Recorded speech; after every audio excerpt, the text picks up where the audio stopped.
Thanks po, Panginoon. Ikaw pa rin, Panginoon, uminsin po sa lahat. In Jesus' name we pray. Amen. Mapuna po tayo. Maraming salamat po. Amen. At ilista mo na lang doon. Okay, so, bamagat po ng ating mensahe po ngayon ay tatlong mga panawagan. The three calls. Amen. Si apat nga ito eh. Bakit tinatapos po na lang, ano? The three calls, ano? Alam niyo po, sa ating pong binasa, higit lalo po doon sa Philippians. Ang Philippians 3:14 po, kadalasan po, yan po ang aming pong mga life verse noon. May mga young people na kung saan talaga yung panawagan talaga ay sobrang naming ginagalang at ini-emphasize habang kami po ay nasa simbahan po. And then, palagi po kami nagyayabang na kung saan ito yung aking life verse, no? Kadalasan ng mga pastor po, pag nagpapa-signature kami sa aming Bible, and then nandiyan na Philippians 3:14. Napakagandang verse po yan para sa mga Kristiyano. Amen? Ngayon po, ibig sabihin po sa Romans 11:29, now, ang ibig sabihin po yun, it means that when God gives someone a gift or calling, He will not change His mind about it. So, hindi po siya magbabago po. Pag meron po na mga Kristiyano po o mananampalataya ay meron po talagang panawagan ay hindi po talaga magbabago. Siya po ay mananatili po. The calling remains even if the person does not follow through. So, hindi po siya magbabago. Kahit ang mga Kristiyano ayaw, pero sa kanilang mga puso ay may panawagan ang Panginoon pa rin. Mahirap po pag mayroon kang panawagan at the same time hindi ka sumunod, hindi ka matatahimik. Amen. Matutulad ka kay Jonah. Amen. Amen. Alam niyo po, kasalukuyan noon pa, God still calls Christian or people through His Word. Ang Panginoon po ay palagi po nananatili, nananawagan para sa atin. Kaya you must be sure of your calling. You must be sure of your calling. Muli, hindi lahat magpapastor. But if you decide, and mayroon kang panawagan, hindi po yan masama. Naalala nyo, unang tinawag si Abraham sa Genesis chapter 12, I will bless thee, those that bless thee, di ba? Those people that bless thee. Mahirap po yan kay Abraham. Si Abraham po, ang kanyang background sa lugar ng Ur ay may kaya. Mayaman po sila. Yung bansa po na Ur, sila po ay may kaya. Si Abraham tinawag ng Panginoon to go to Canaan, na hindi niya alam kung saan ang lugar na yun. So kasama niya yung kanyang asawa at the same time yung kanyang kapatid na si Lot. So yung po ay talaga courage at nasumunod po sa Panginoon. So tumalimas siya not knowing, hindi alam kung saan pupunta. But he trusts God. Kasama siya sa Hebrews 11. Pangalawang panawagan, ang hirap sa panawagan ni Moses. Sa Exodus 3 verse 10, naandun po siya, tinawag siya, na kung saan, ang sabi niya, who am I? Sino ba ako na pupunta sa mga tao niyo po sa Egypt? Hindi kita, paano kita sasabihin sa mga tao mo? Sino ka ba, Panginoon? Nagamit ni Moses, na kung saan, ang dami niya mga alibay, di ba? Andiyan ang kapatid mo, siya Aaron, tutulungan ka. Ang dami na mga alibay din natin, ano? Diba? Amen. So, mahirap po tumakas, lalo po pag mayroon po ang Panginoon panawagan sa iyo.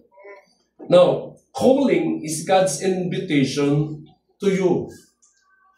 Calling is God's invitation to you to participate in a specific way to bring Him glory.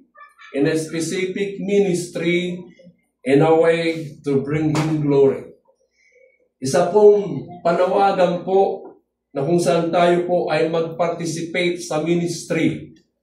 I-enjoy natin ang panawagan na yan. As long as we live, kailangan natin tumubon at enjoy natin. Kaya sabihin ko sa inyo, mayroon pong kasiyahan sa paglilingkod sa inyo at hindi po tayo magre-regrets. Amen. Totoo po yan. Amen. Alam niyo, pag nag-solo-winning na kami, minsan siya Orly, na-excite ako mag-solo-winning. Minsan, pag may kumukontra na doon sa solo-winning, dito tayo, masama yung ano doon. May excitement sa solo-winning, totoo lang. At pag nag-solo-winning po tayo, nag-solo-winning ka, nag-i-enjoy ka eh. Kung meron ka lang sense of understanding na kung saan patuloy ka nag-aaral sa kanyang salita at patuloy kang natututo pag mayroong mga hindi mo natututunan kung paano sagutin yung mga tanong at nag-iingat ka ng testimony mo. Yan ang kagandahan eh. Ang minamahal, ang panawagan po, ito po ay ipinagkakatiwala sa atin. Isa pong kaparaanan na tayo po ay tinatawag na steward.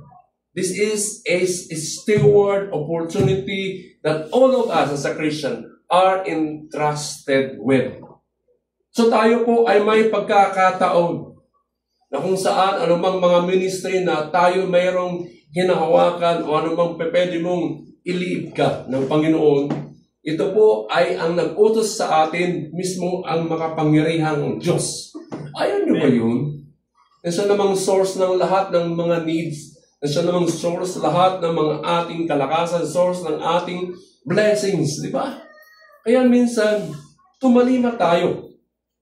To be faithful sa pagsisimba, to be faithful in giving, to be faithful and to be obedience in all that He said. Napakalaga po ang panawagan. Totoo lang.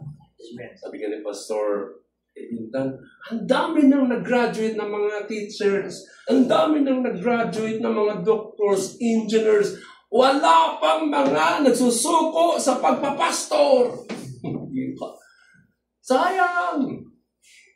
Ng mga young people, nag-graduate, nagtrabaho, wala na.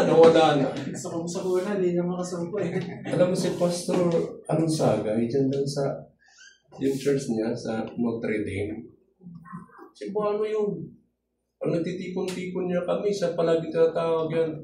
Pastor Ansaga, special number ka. Si Buano gadi ay. Isintunado yun. Totoo lang, binibiro nga para lang si Pastor po is Pastor Chris Cal. Meron mga pero siya, mga pastor, siya ang special number. Alam ang kanta niyo ma? Regalo? Ay dami na nabubuhay, iyalan saan tungo. Ano yung sunod? Kalimutan niya, kinakatay doon na diba? Pero ang ganda noon, diba? Pag kinanta pa niya yun yung English na marami siyang ha?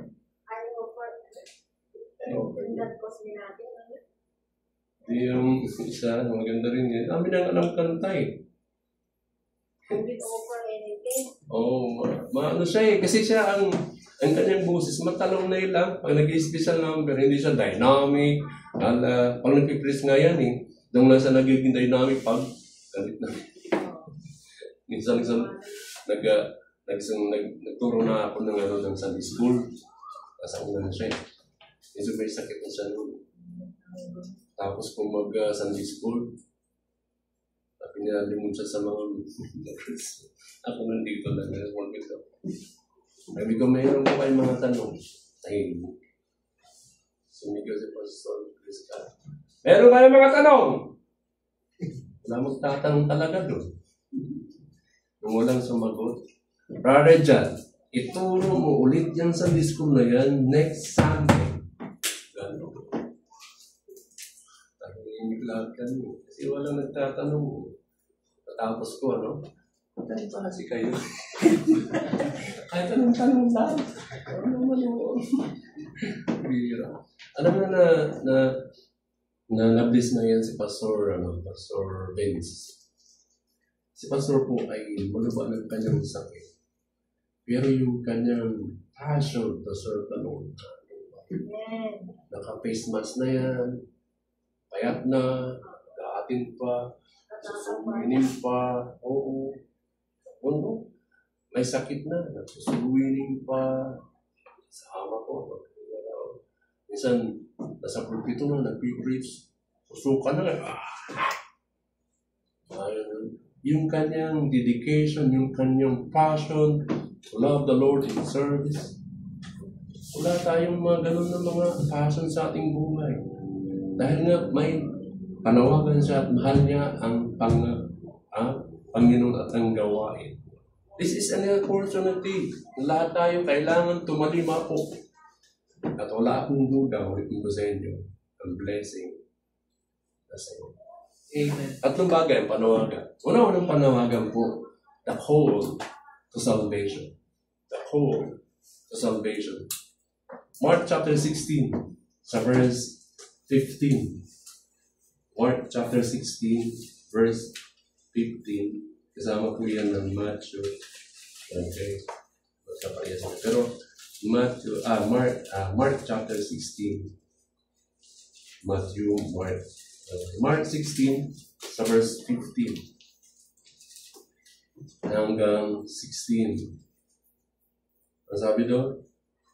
Sa verse 15, and he said unto them, go ye into all the world and preach the gospel to every creature. He that believeth and is baptized shall be saved, but he that believeth that shall be damned.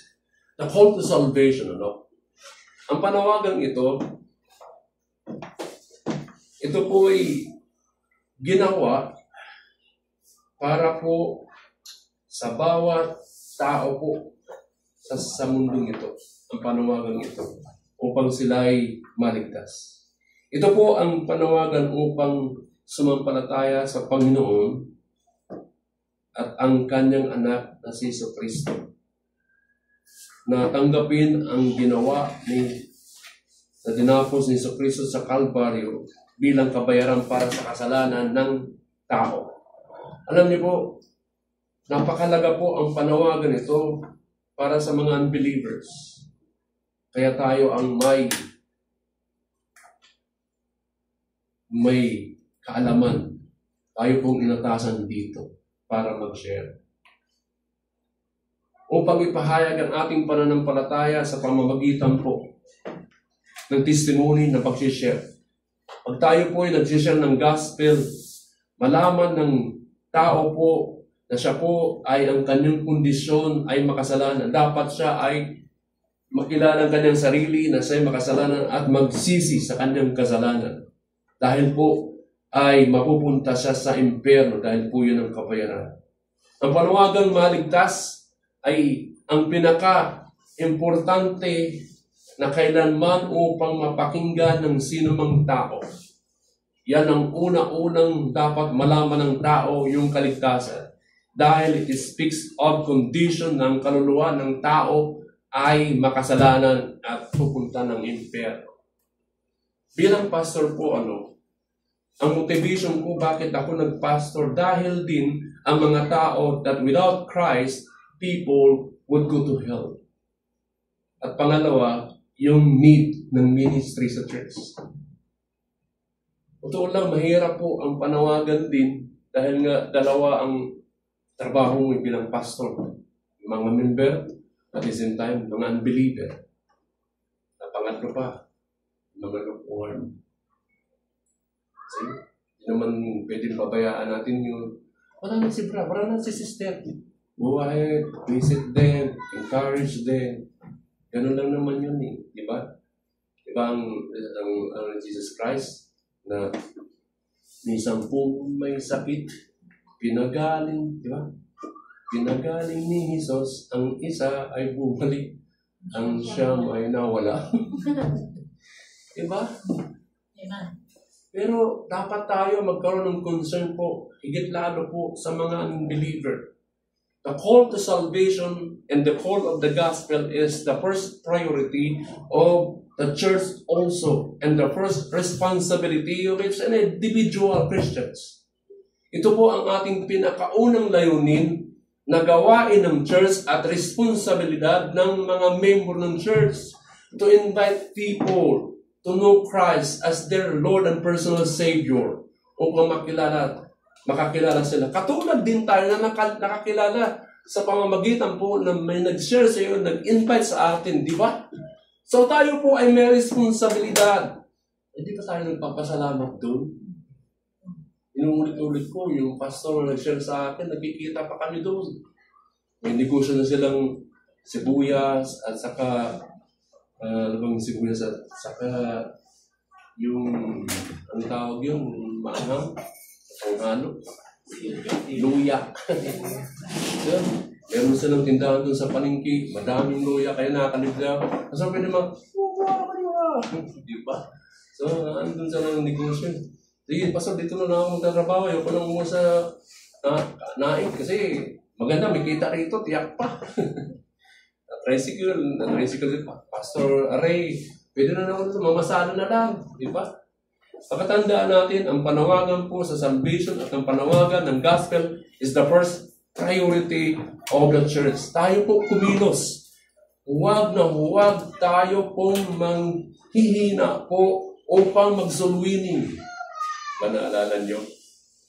Yung aking mensahe ng Friday. Sabi nyo, nagpapatama ka ba? Ang mensahe ko nga, the seriousness of soul-winning. Kaya seryoso ako eh. Hindi ako nagpapatama. Totoo lang. Ito po ang gawain po natin bilang isang church. Ang church kasi, ito ang inatasan ng Panginoong Kristo upang ibahagi ang kanyang gospel.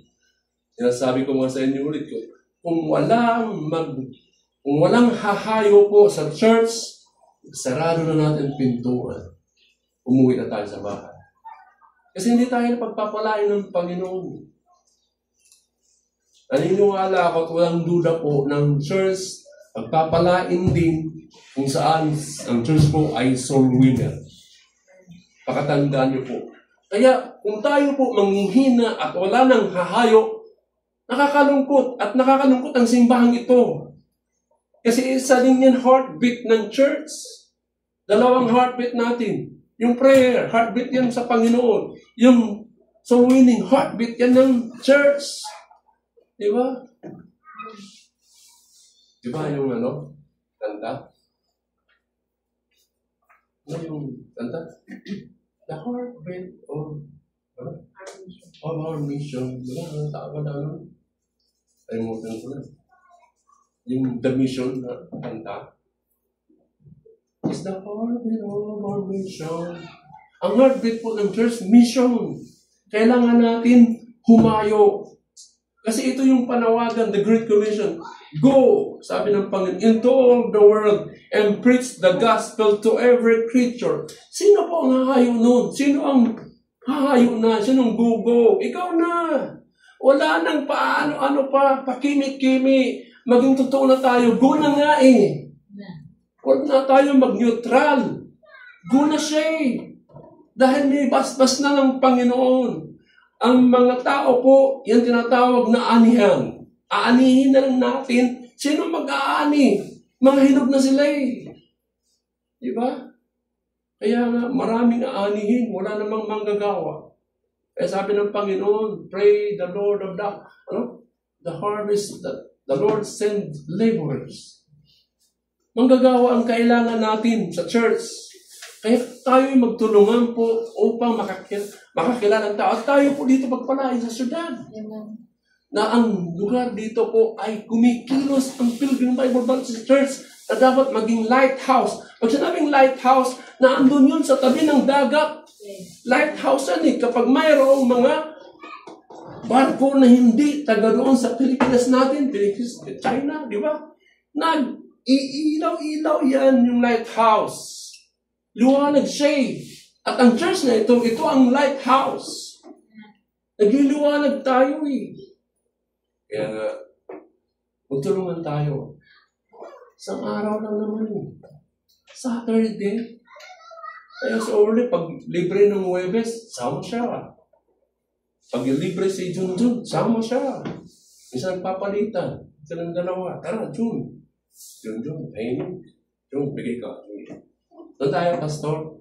Eh, sabi ko, para si Oli, tingnan mo, ayaw mo yan. Oh. Ayaw mo yan. Para si, ayaw mo yan, idinadrive pa kita. Pinapasyal-pasyal kita. Kasunod doon, merienda. O, di ba? Kaya nga, pag si Oli, may dala kang pera, naubos ang baong kuya. Pangalawa, amen? Pangalawa po, ito yung panawagan din, the call to sanctification. The call to sanctification. 1 Corinthians chapter 6, sa 1 Corinthians chapter 6 verse 9. Okay. Sa 1 Corinthians chapter 6. Sa 1 Corinthians chapter 6 verse 9 to 11. The Bible says, verse 9, know ye not that the unrighteous shall not inherit the kingdom of God? Be not deceived, neither fornicators, nor idolaters, nor adulterers,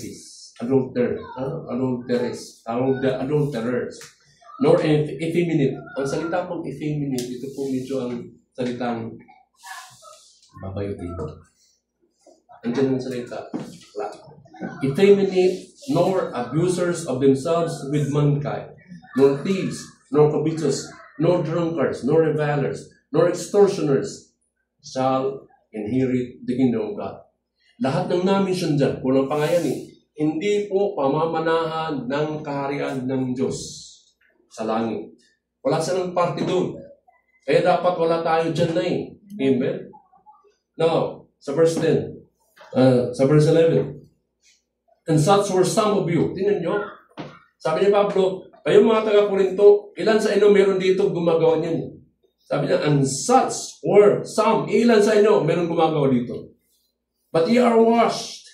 But ye are sanctified. Andyan, sanctification. Nilinis ka na. Ikaw na pabanal na. But ye are justified in the name of the Lord Jesus Christ and by the Spirit of our God. At the call to salvation, kailan nagsimula ang sanctification? When a person nagkaroon po ng relationship sa ating Panginoon sa Kristo. Ibig sabihin, pag naligtas mismo sa araw ang isang tao, doon sa nagsisimula sa kanyang pagkabanal. Right? Ito yung panawagan para sa atin na makinig po kayo. Ang pagiging ligtas po mula sa kahinanatnan ng ating mga kasalanan, consequences ng ating mga kasalanan, hindi po nagbabago the fact that we have a habit of sinning. Totoo lang, hindi po talaga mahalaga maligtas. Pero, totoo lang, kailangan natin mag-strive. Kasi naandun talaga pa ang mga habit natin upang magkasala. Medyo yung ating pagbabago, napakababaw pa. Isang habit na ito'y nag-uukit doon sa ating mga puso at isipan.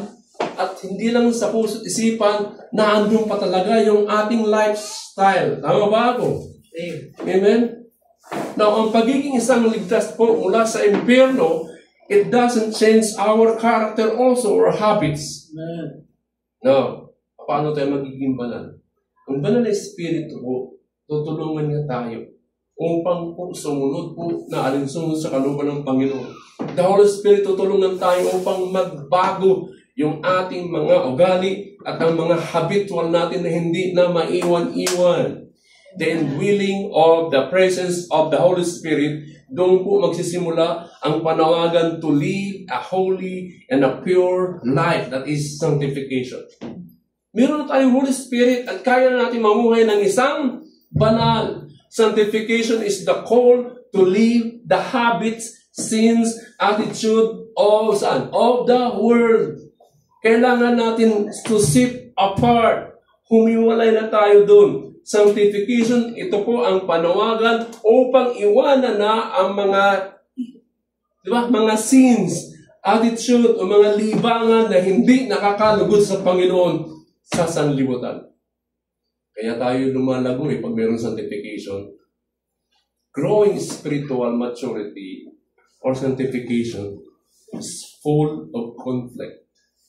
Totoo lang, tayo po mahirapan po Kasi kailangan natin lumago ng lumago. Pero sa ating paglago, meron yan obstacle, meron yan mga pagpipigil na hindi tayo magpatuloy na sumunod sa Panginoon. Amen? We are at war with ourselves.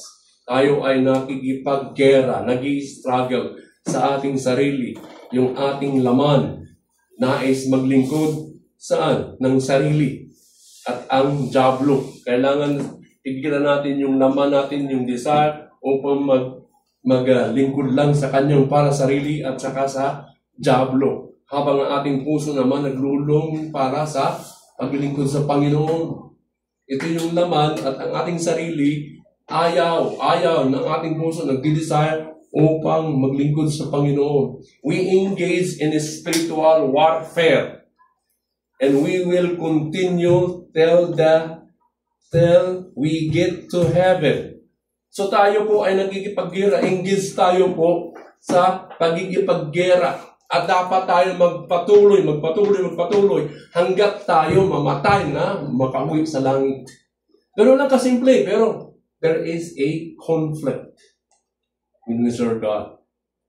We serve and work for sanctification. At ang maganda dito, na pinakamaganda, we must strive for it. Amen? We serve and work for sanctification. Ibig sabihin, as in all things, we must pursue sanctification. Hangarin natin, kailangan natin hangarin sa lahat ng kaya natin, sa lahat ng bagay na merong kaparaanan, we must pursue sanctification. It is the will of God. Tayo ay maging banal. Hindi po ba? Amen. Amen. Tayo ay dapat magpurso po that all believers be sanctified. Kaya na, kapag ikaw ay na-sanctified, it brings glory to God. Kalooban niya yan eh. Amen. Ang purpose po ng sanctification ay maging Christ-likeness ka at doon nalulugod ang Panginoon. Nabibigyan mo siya ng glory. It is also our enjoyment. Enjoy natin yung ating paglilingkod sa Panginoon. Habang ikaw naglilingkod, lumalago, nagiging banal kay lalo eh. Tama? I-enjoy mo eh. Enjoy mo yung choir practice. Enjoy mo yung singing dito sa pulpito. Enjoy mo yung soul winning. Enjoy mo maging magandang testimony sa labas. So enjoy mo yun eh. Huwag masyadong lumampas sa okit, sa boundary. Kasi baka makuryente. Amen? Doon lang enjoy natin. May kasiyahan na intimacy sa kalooban ng Panginoon. Enjoy na. There is no better place to be than to be set apart. Ang ganda nun. And there is no greater joy than to be in God's will also. Wala pang mas maganda na mas sobrang nakaka-enjoy kaysa nasa kalooban ka ng Panginoon na maging set apart sa sanlibutan. Ayaw mo nun. Diba? Ang pinakasimpleng meaning dito lamang ay ganito. Pinakasimpleng lamang na dahilan bakit ay we were made for God. Tayo po, nilikha po yan sa Diyos. Para sa Diyos yan. Nilikha tayo para sa Diyos eh. Kaya kailangan natin mag-strive na maghanapin yung kalooban ng Panginoon. To be holy. For God is holy. Tama? Yes. Panghuli. Amen. Amen. Ito tayo magdidiin masyado. The call to serve. The call to service. Amen. The call to salvation, the call to sanctification, and then the call to service. Amen.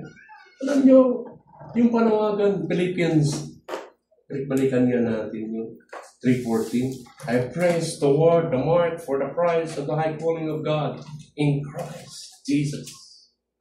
The call to service. Romans 12. Sa pang verse. Romans chapter 12, sa verse 6 and 8. Romans 12, verse 6 and 8, the Bible says, So verse 6, having this gift, having this then gifts differing according to the grace that is given to us. Whether prophecy, let us prophesy according to the proportion of faith. Verse 7, or ministry, let us wait on our ministering. Or he that teacheth on teaching. So verse 8, or he that exhorteth, or exhortation that gift, he that giveth, let him do it with simplicity. He that ruleth with diligence, he that showeth mercy with cheerfulness.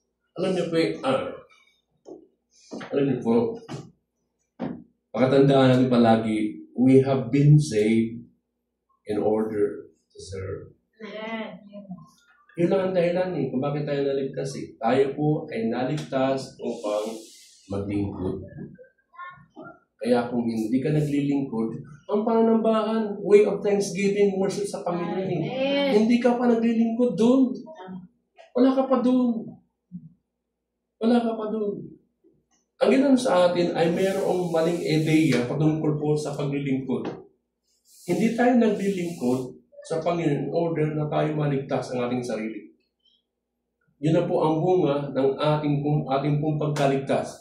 Dapat tayo na andyan ka kumukuha ng mga ministry. We serve God in Christ because it is our natural response to His kindness. Diba? In calling us out of the world. Yung kabutihan ng Diyos. Ito ang dahilan kung bakit tayo naglilingkod. Yung mga ginawa sa buhay natin ng Panginoon. Yung pagsasakripisyo na. At natuto tayo sa kanyang nais kalooban. We serve in order to build the church. Magtulungan tayo na maglingkod upang itatagpo ang simbahan and to provide the resources to maintain the code. Alam niyo po, yung panawagan dito isa pa, si Isaiah 6:8. Isaiah 6, sabi ng Panginoon, whom shall I send? And who will go for us? Ano sabi ng Isaiah? Here am I. Send me. Kaya na bang sabihin nyo? Here am I. Don't send me.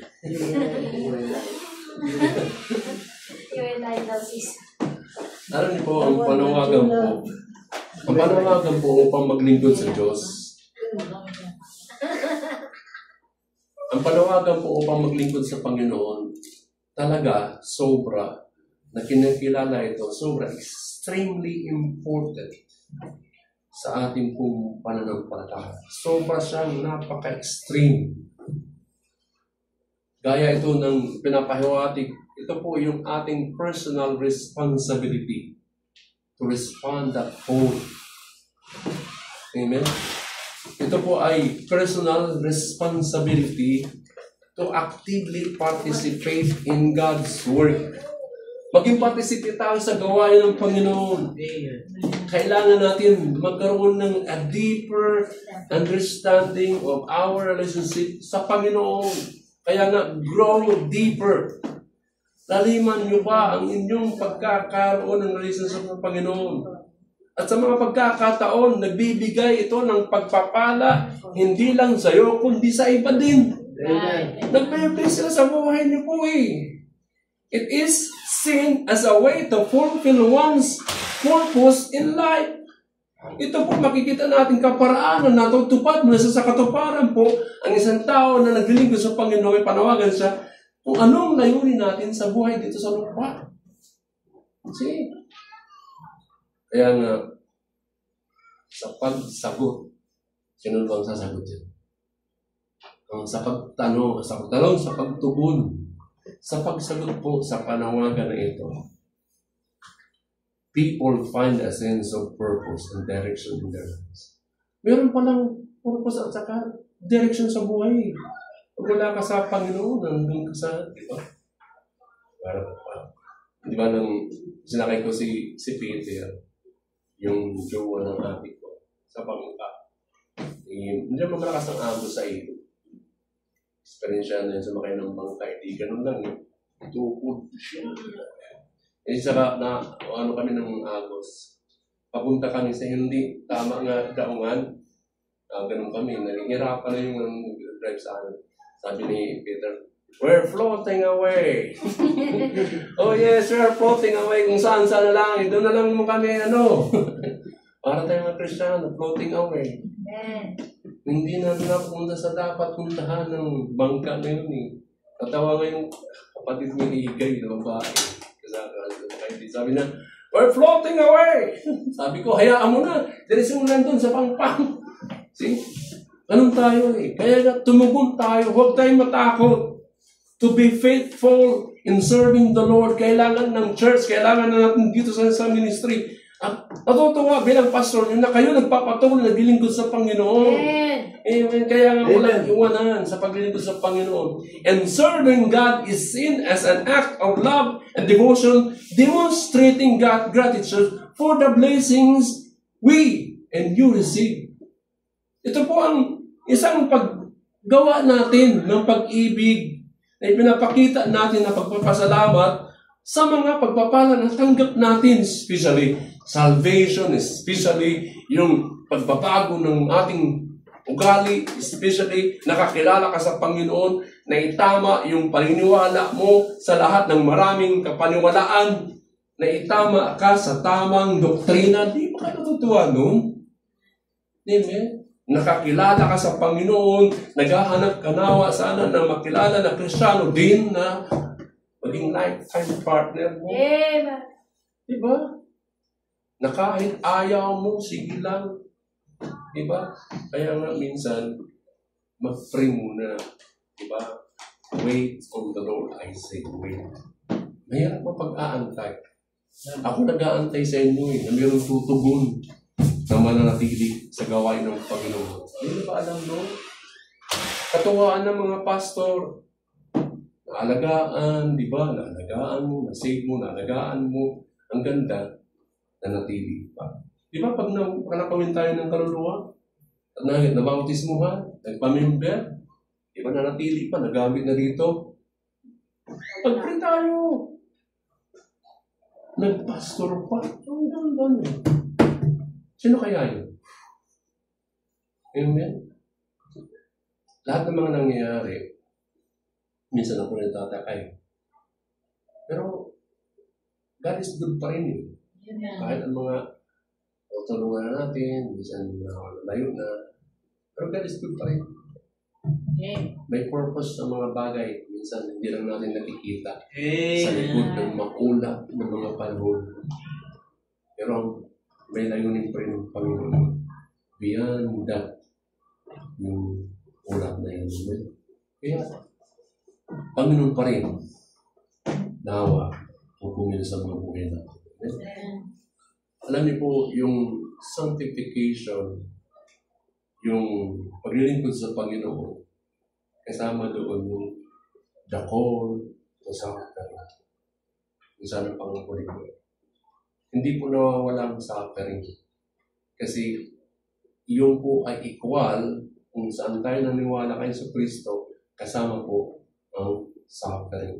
Dahil ito yung nag-a-assist sa atin na lumago lalo sa Kanya. Hindi natin maiwasan ng suffering. Expected dapat natin. Kaya nga, paano ka tumibay, nagkakaroon ka ng mga pagsubok sa buhay. Hanggang tayo na tumay. Takilang naman, nawa, itong mensahe po, tulungan niyo kami na magkaroon kami ng pagtugon ng Diyos. Minsan, marami kami narinig minsan, hindi namin sinasabuhay. Sa pagkakataon ito, ang banal na Espiritu po sa bukong sa Diyos. Tulungan niyo kami na magbahagi ng salita niyo po sa mga unbeliever of God.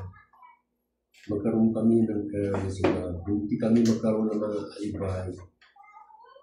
Hindi ko kaya. Wala ako sa trabaho niya. O Diyos, nakakaya. Minsan nakakilala kami sa inyo. Response, tulungan niyo kami. Magkaroon kami ng desire to share ng pastor. Salamat din Panginoon na kami po ay nakakilala at natuto po lumago. Tulungan niyo kami sa pag-ibig banal ng Diyos. mahiwalay kami sa sistema gawain po ng sanlibutan. Dahil wala pong mas magandang lugar, mas wala pong mas mayroong kasiyahan kaysa sa kalooban niyo. At kahit pa man din sa panawagan niyo po upang maglingkod, tulungan niyo kami na mananatili kami sa inyo. Panawagan niyo po na maglingkod. Tulungan niyo kami lalo namin maintindihan in Philippians 3:14. Praise Lord, the month of the Christ, sa bahay po niyo. Salamat po sa maghapon na aming panlambahan. Pinabalik namin ang pagpapasalamat. Purihin at dakilan. In Jesus' name we pray. Amen. Tayo lahat. God bless you. So, God bless.